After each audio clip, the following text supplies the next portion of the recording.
Most of us lead incredibly busy lives these days. So between family, relationships, friends, work, school, religion, taking care of ourselves. Recording YouTube videos. Yeah, it takes a lot of time. It can feel like there is hardly any time left for romance.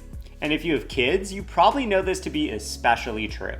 Now, we know firsthand from our own relationship what it feels like when romance starts to slip onto the back burner. It feels like you're just not as connected as you used to be or you want to be. So if you feel like you just need to hit the pause button or like the refresh button in your relationship. Button. Yeah, like bring some romance back, bring some passion and energy and excitement back into your relationship, then this video is for you. Because we are going to be talking all about how to bring the romance back into your relationship, even if you feel like you're just too busy. And if you're brand new to our channel, then we want to say hello. We are Vanessa and Xander Marin. Vanessa here is a sex therapist. I'm a regular dude. We've been together for 13 years. And our account is here to give you the tools, tips, and techniques that you need to create a truly extraordinary relationship inside of the bedroom and out. So if you're interested in that, please just go ahead and hit that subscribe button. We would love your support. It really helps us in continuing to make these videos. Oh yeah.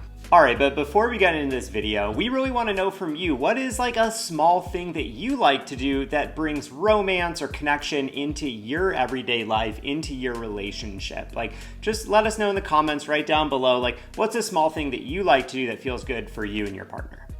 All right, so here's the deal. We are titling this video like The Busy Person's Guide to Romance. But we want to give you a little tough love first. We kind of want to call BS on this idea of being too busy for romance. So, you know, we are all going through different seasons in life. Our priorities shift. We have different stuff on our plate. Like, that's okay. Like we said earlier, like, we've definitely had phases of our relationship where we've deprioritized romance and intimacy. But we think that it's just too easy for us to, like, get caught in this trap of feeling like we're too busy and almost using that as an excuse. So we think it's really important for all of us to like be honest with ourselves about, all right, I've got this, you know, whatever it is on my plate at this point in my life, but like, what is it that's really important to me?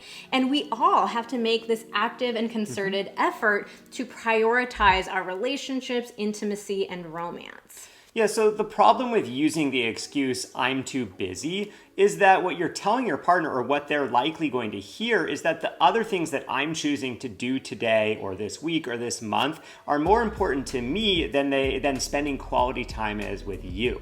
So instead of saying I'm too busy, try acknowledging that you are really busy, because that's a reality for you, and also express that you would like to spend some quality time with them. That way, you can say both of those things rather than saying, I am too busy to do this with you.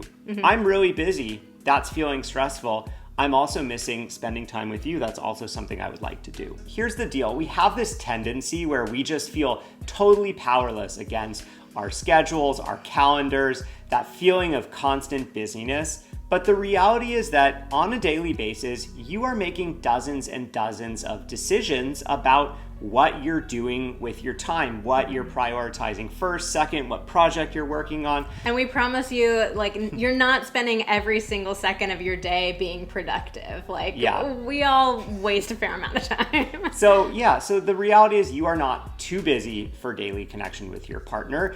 In one of those many dozens of decisions that you're making, you could make a decision to have a small bit of connection with your partner, just 5 or 10 minutes. Okay, but let's talk about some like easy ways to incorporate romance into your relationship, because I think a lot of us hear the word romance and we think it has to be stuff that's like really big and elaborate. Like I have to whisk my partner away on this incredible like surprise vacation. And like, sure, that's fun. That's one of my favorite romantic things that Xander does, but that's just not something that we can do every day. So we have to find these like little ways of bringing romance into our days, even if we're busy, stressed, tired, whatever it is. So the first recommendation that we have is to ask your partner what things feel romantic to you.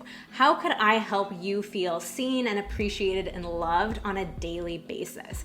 Because we're gonna give you like some other tips here, but everybody has different ideas of what feels romantic to them. So we want you to start with your partner. I'm sure they have a couple of ideas of things that they would really love from you. And it can just be a fun conversation to have too.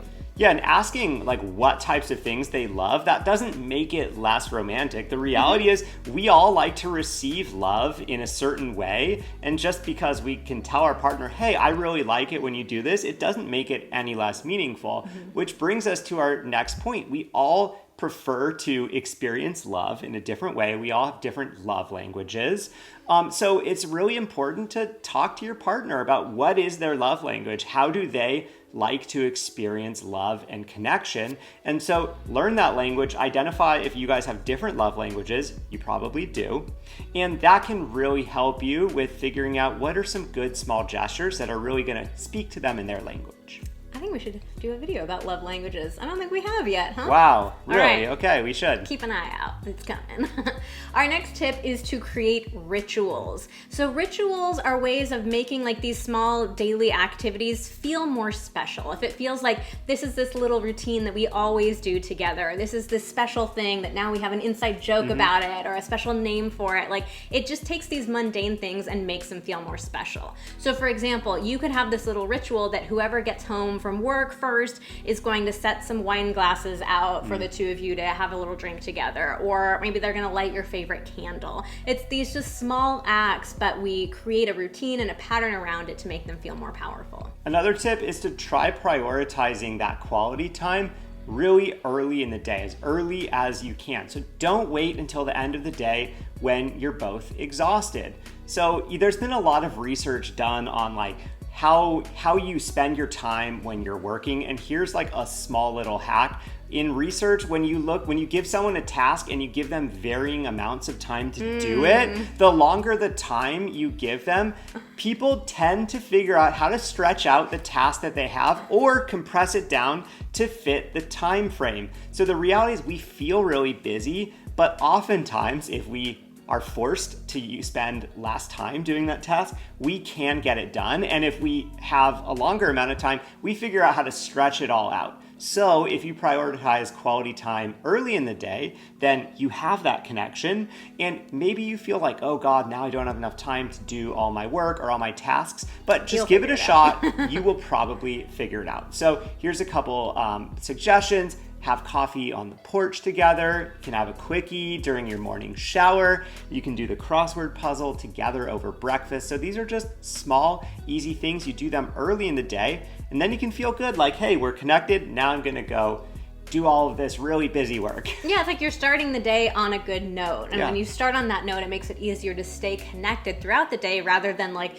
you're at the very end of the night, you're both exhausted and you're like, we should do something romantic, right? Yeah. And by the way, all the things that Xander mentioned, those could be rituals too. Like you could have, it's our ritual that every morning we spend 5 minutes together and we do the crossword puzzle.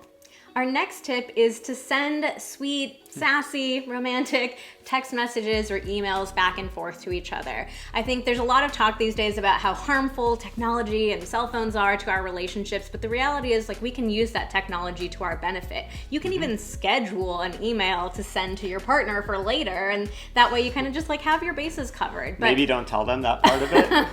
But I think we really underestimate the power of those really simple gestures, like just a little text that says, I love you. That takes 2 seconds to write, but it could make your partner's day. Also, touch as much as possible whenever you have the chance. Give a hug, a kiss, a playful little smack on the butt, little squeezes. The more physical touch that you incorporate into your daily life, into your time together, the more connected you're going to feel, even if your time together is limited, or even if your partner's love language isn't necessarily physical touch. But it feels good. That's a very easy way to get connected. And our last tip is to de-stress together. So this can actually be a way to kill 2 birds with 1 stone. If you guys are feeling really busy and overwhelmed, like have the romance be the kind of unwinding and de-stressing together. And so it's like you're taking that time to connect with each other in those moments. So this could be something like taking a bath together. Maybe you go on a walk around the block together, a dance party to some of your favorite jams, just like literally shake out that stress. maybe an at-home yoga class, whatever it is like that helps you guys de-stress. But it can feel romantic to do that kind of stuff together too. Oh yeah, definitely. So that wraps up our guide on incorporating more romance into your busy schedule. If you like this video, please give us a thumbs up, hit that like button, hit the red button to subscribe to our YouTube channel. That helps us out so much. And if you want these videos as soon as we post them, hit the notification icon so you keep getting them the minute we post them. And we have a free gift for you if this is something that you are really wanting to work on in your relationship and dig into even more. We have a free guide called 3 Simple Daily Habits to Keep the Spark Alive in Your Relationship. Like the title says, it'll give you 3 really simple, actionable, easy things to do. These are like the 3 best bang for your buck kind of things that we've discovered. So we will put a link to download that for free in the description box down below. Thanks so much for watching. See you next time.